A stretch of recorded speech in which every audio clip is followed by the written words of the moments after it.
Where did you grow up at? Garfield Heights, Garfield, Pittsburgh, PA? Pittsburgh, PA. Yeah, How did you get the nickname Papa? that was my great grandfather's name. Really? And then what, mommy gave you that? Yeah, my grandmother gave it to me. So you had that name ever since a kid, Papa. Hmm. How was it like in your neighborhood around like street rivalry, as people would call it, gang banging days? How was it like living in that type of environment? You always had to be on your P's and Q's when you was out there because you never know when something was gonna happen. Like it happened every day, all day. All So day. you had to really be streetwise for real. Like you had to know what was going on. At a young age, right? Yeah. But me and my mom always talk about your childhood. She referenced your childhood as you went from glasses to a gangster. You want to talk about that transformation? I really don't know how it happened. I seen things that was going on in the neighborhood and being around my friends. Like it was more or less like we was taking care of each other. It just turned into like a gang thing. Okay, like a brotherhood, right? Yeah. Then it turned into a gang thing after that. I'm reading this from this document. And I don't know if you heard this, but if you didn't, let me know. According to the indictment, on or about September 6, 2012, you were charged with cocaine trafficking, and then your daughter, Masherie Millender, passed away. WTAE Pittsburgh published an article that read, Pittsburgh drug dealer to view his daughter's body in court. Did you hear about this article? And if you did, how did that make you feel? I didn't hear about the article, but they did let me go view her body down in the federal building. I think it was the first time it ever been done in Pennsylvania, and that was a hard thing. Like I shouldn't have done it. Why? When I was in there, they had me shackled from head to toe. They brought the casket. Well, the casket was already there when they brought me in. They had the whole casket open, but her lower body was covered, and it was like maybe 12 agents like just surrounding us, and they told me I couldn't be within 3 feet of the casket. You don't want to be emotional in front of all those federal agents. They're all staring at me, and it was just I shouldn't have done it. Like I shouldn't have done that. Like it just messed my whole memory up. Like my whole, I couldn't grieve the way I could have, so I still had got it all kind of built up in me. I refused to let myself cry in front of them. Exactly. You didn't want them to see Yeah. you at that vulnerable state. Yeah, exactly. So how do you feel about them printing that article kind of overshadowing her death? And as your family, we felt it was kind of rude. How do you feel about that? Well, the media, they vilify you. They're going to perceive you to be the worst at all times. Like they're not going to shed no positive light on no situation if they can Right. shed negative light on it. KDKA and WPXI, they've been saying bad things about me since I was a teenager. So Right. it's new to me. That So I expected out of them. you expected it. What was your grieving process like in prison? Because I heard you say you didn't really get the chance to grieve. You didn't have your family members there. You were basically by yourself. But you got to put up that wall around yourself, where you never really have time alone. So the times I did, the times I did really have time to myself, was time, sparing times I grieved and shed a couple tears, but I really couldn't let it all out like I wanted to. Like you wanted to. Yeah. You felt like you had to hold Like I in. needed to, Like you needed to. Yeah, so it was a lot of pent up anger. Right. So what did your time teach you about yourself and the people that are around you, your loved ones and people that you thought were your friends? What did that teach you?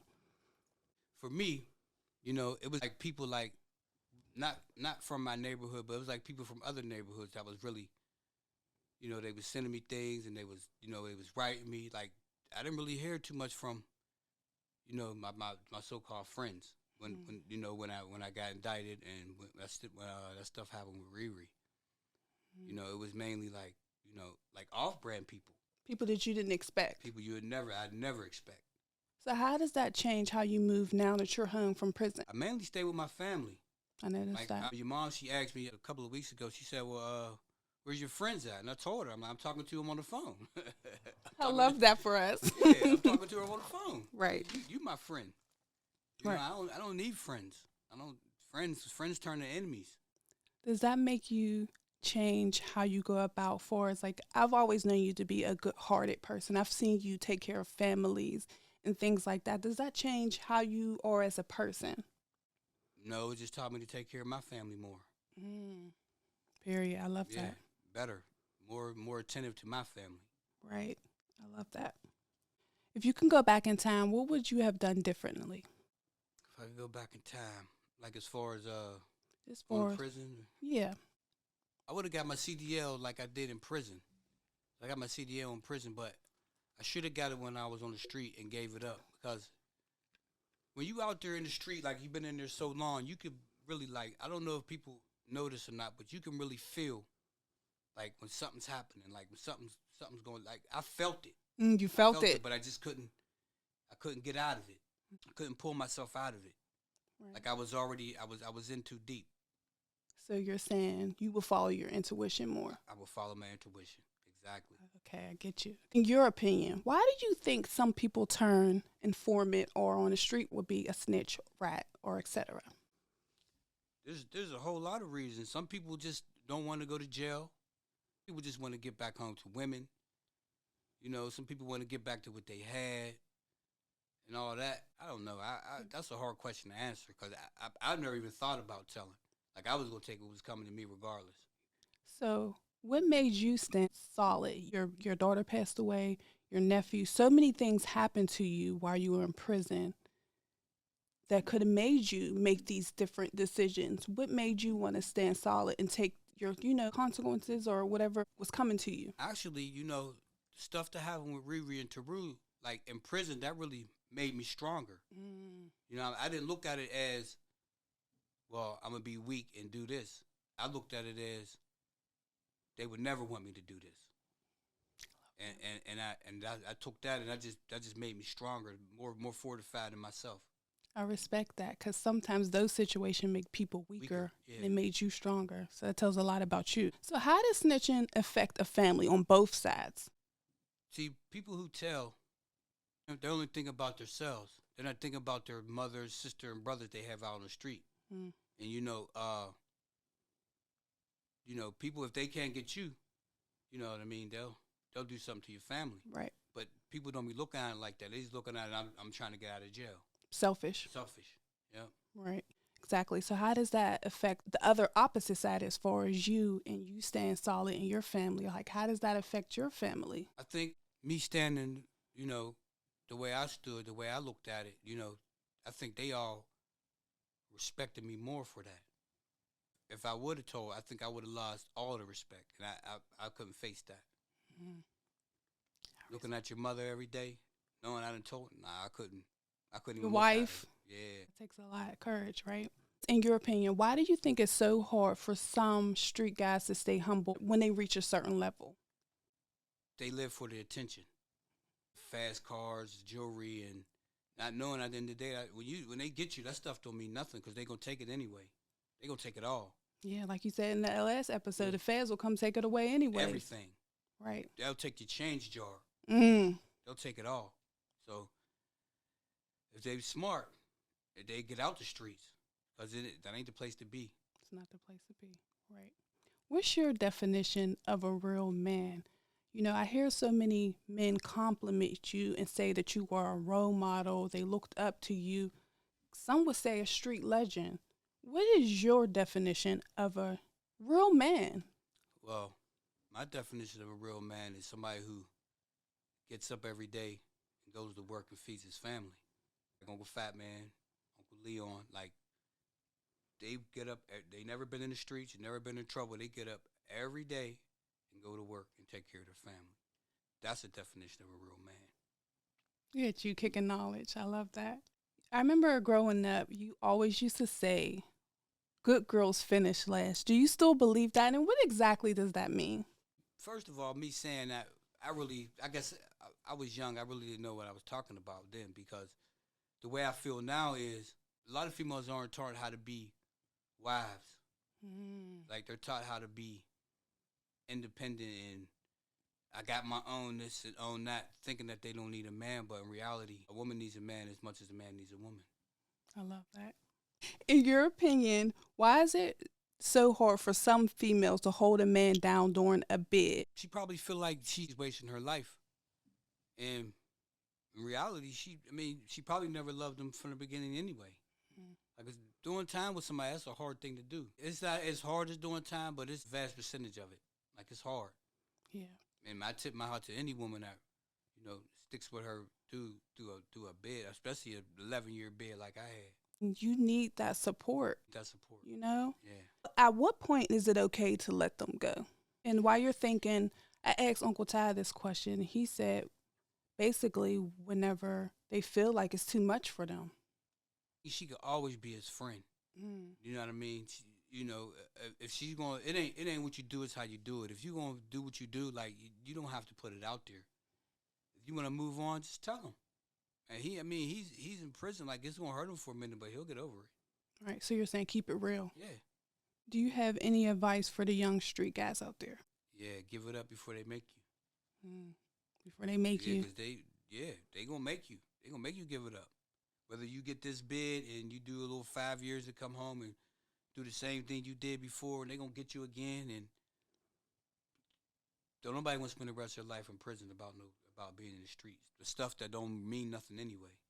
In your opinion, can street females be exempt from the label snitch? So if they're in a street life and they get into trouble and then they tell on whoever was involved, are they exempt from being called a snitch? She's in the streets. If she's in the streets. Only people that could be exempt from being a snitch is a civilian. Somebody who works, like, you expect them to go to the police because that's what they know. Like, somebody in the street, call yourself living by a street code. Right. So if you get caught doing whatever you're doing and you tell, you're a rat, whether you're a man or a woman. What is the craziest thing I know everybody wants to know this about somebody in prison. What's the craziest thing you've ever witnessed in prison? The feds is, like, real crazy. Like, well, one time I seen, the dude, they'll test you. Like, he left something on his, like, they got a TV room, they got a bunch of chairs in there where this is my chair, this is your chair, this is his chair. And they all sectioned off, like, this might be Baltimore, Pittsburgh, Philly, York, or, it's all sectioned off. So the dude left something on his chair. He left it there for 2 days. So the dude moved it. He hit him with a lock in the sock. Wow. Yeah, just for moving something out, putting it on the other chair. So in the feds, you don't touch nobody else's stuff. You don't never touch nobody else's stuff. So we're saying that. What is the difference, like a fed sentence and like a state sentence, as far as like how people act in the prison, like with the inmates? In the state, they act the same way, but when you're in the state, you want more people from your cities. Like, you might be with a bunch of people from your neighborhood. During the feds, you were with people from your city. And you might go to some prisons where you just with people from the state. Oh, y'all got to all be together. You got to stick together, right? In the States, you don't really have to stick together because it might be 200 people from Pittsburgh there, 300 people from Philly. Like, you don't really have to. You mess with who you want to mess with. The feds ain't like that. You got to stick to the rules in the feds. You got to stick to the rules. Right, because there's people from everywhere, right? All over the country. What advice do you have for someone currently doing a bid? My best advice for them would be keep your head low and come home to your family. Right. Like, that prison stuff, it don't mean nothing. Like, you got to defend yourself and all that stuff. But if you don't have to do it, then you need to come home to your family. Just do what you got to do and get out of there. You got to do to come home, yeah. Do you have any regrets? Anything? I don't have any regrets about going to prison because the lesson learned. Only regret I have about being in prison was I wasn't there for Teru and Masherie. That's my only regret. But I wouldn't change because I learned a lot. You learned a lot? Yeah. I feel like I grew a lot as a man being in prison. You come to learn yourself better. Like, you learn your capabilities, your mental capabilities, and it tests you. And I feel like, like right now I'm working, I never had a job before. How's that? It's good. I'm working, but, and I feel like if this wouldn't happen, like, I probably wouldn't have never got a job. I would still be in the street. Wow. So, it didn't have to be this long, but. You're like, we're here. Yeah, we're here. Yeah.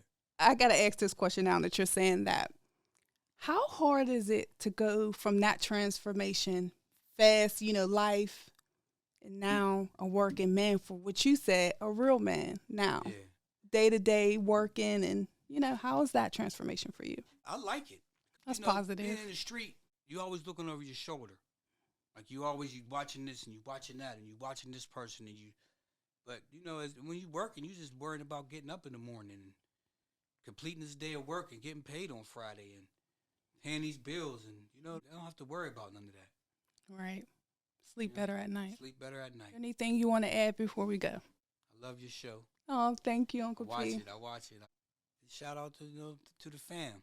To the fam. Shout out to the fam. Yeah. I do want to say this. I don't know if you heard this. I talked to your son, man, who's currently in prison, and he said, "My dad's a soldier," and that just, the way he said it gave me a feeling like he for sure knew, like, my dad is a soldier as a protector, and he was secure in saying that. How does that make you feel? Yo, that made me feel good. Like when your kids feel like, you know, they can depend on you and they trust you and they kind of look up to you, like, you know, because a lot of fathers don't really have that with their sons. Right. So that makes me feel good. That's good. I love this, and thank you so much. Even with you being in prison when you were, I can call you anytime and say, Uncle P, I need you on the show. You like, I'm here, and I love that, and I respect that. Thank you so much. I'll be here. I love you. I love you too. All right, thank you.